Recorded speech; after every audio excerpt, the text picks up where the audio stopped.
Hello guys, ito na yung nagawa kong siopaw. Nag-live ako kanina. Dun nyo na lang panoorin yung una kong vlog, yung live ko. Ngayon lang na araw. Siguro 2 hours ago.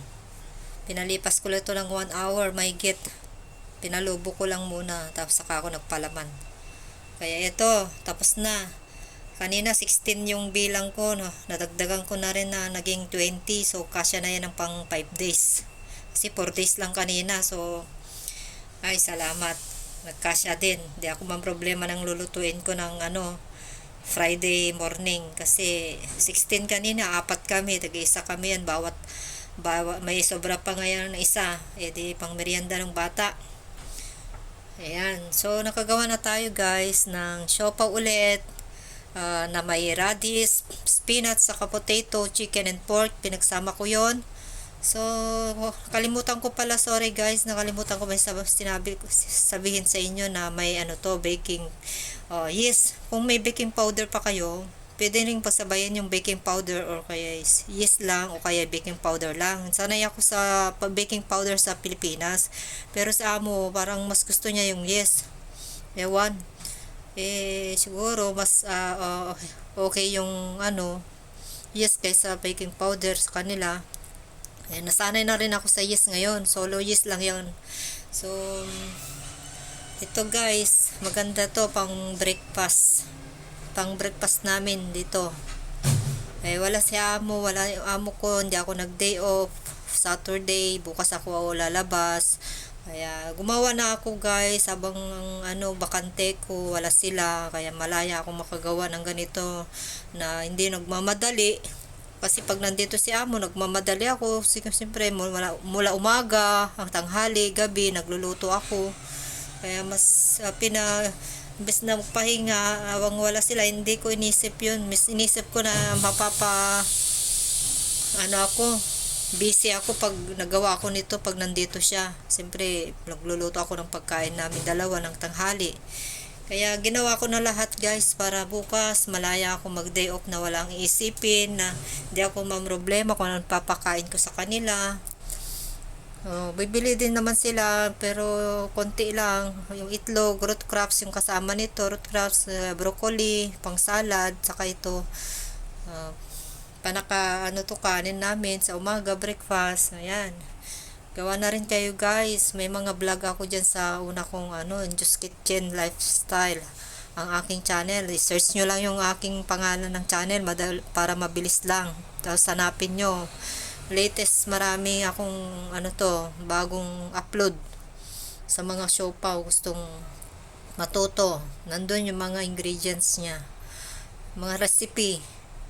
Madali lang. So, gayahin nyo guys. Ito, vegetable to. Gusto ni amo, kompleto. May chicken, may vegetable. Ganyan ang gusto niya, yung kompleto. Hindi lang solo chicken, hindi lang solo vegetable. Kailangan may meat din, may pork, ganun. Nagsabay ko na yung chicken at saka pork kasi para mas masarap. Kasi si sir, ayaw niya talaga ng pork. Pag solong pork, ewan ko lang kung maramdaman niya ito na may pork. Bahala siya kung hindi yan kakain.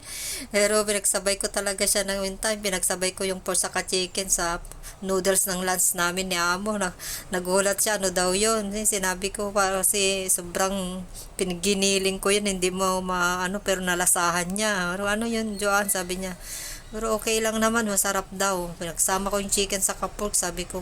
Kasi yung pork kasi sobrang fat, sabi ko. Sobrang mataba yung nagmamantika talaga. Parang magmuya. Ayan, pwede na nating ilagay sa freezer guys. Freezer. Lumubo na konti. Lumubo na rin kanina, lumubo ulit kasi sa tagal ko pa naman na nagbalot. So, inantay ko talaga yan after 30 minutes or 20 minutes, pwede mo na ilagay sa freezer. So, yan ang aking vlog na ikikwento sa inyo guys. Magandang pang breakfast or merienda sa Pilipinas. Sa atin kasi breakfast natin puro kanin, tanghali kanin, dito hindi pwedeng kanin na maghapon. Isang beses lang kami magkanin, sa gabi lang. Baliktad. Sa Middle East naman tanghali naman ano nila, mas gusto ko yung sa tanghali. Siyempre, matutunawan ka. Pero pag may party, nagkakanin din kami sa gabi sa Saudi. Kaya yun, nakakuha ako ng ano, hindi ako natutunawan. Karoon ako ng bloating. So, bye-bye na guys. Nadami na aking vlog. Salamat sa panunood. Sa subscribes naman dyan. Sunod na naman ulit. Panoorin nyo ang aking iba-vlog ulit. Mag-scroll down lang kayo. Marami tayong mga vlog. Pwede nyong panoorin. So, bye-bye na. Para makapag-upo naman tayo. Masakit na aking binti. Sa katatayo. Magpahinga na tayo. Para maghugas muna ako ng pinaglutuan ko doon. Mga ginamit ko. Bye-bye. Bye-bye guys. So, ginawa ko lang 6 minutes to. 5.57 at 8.59.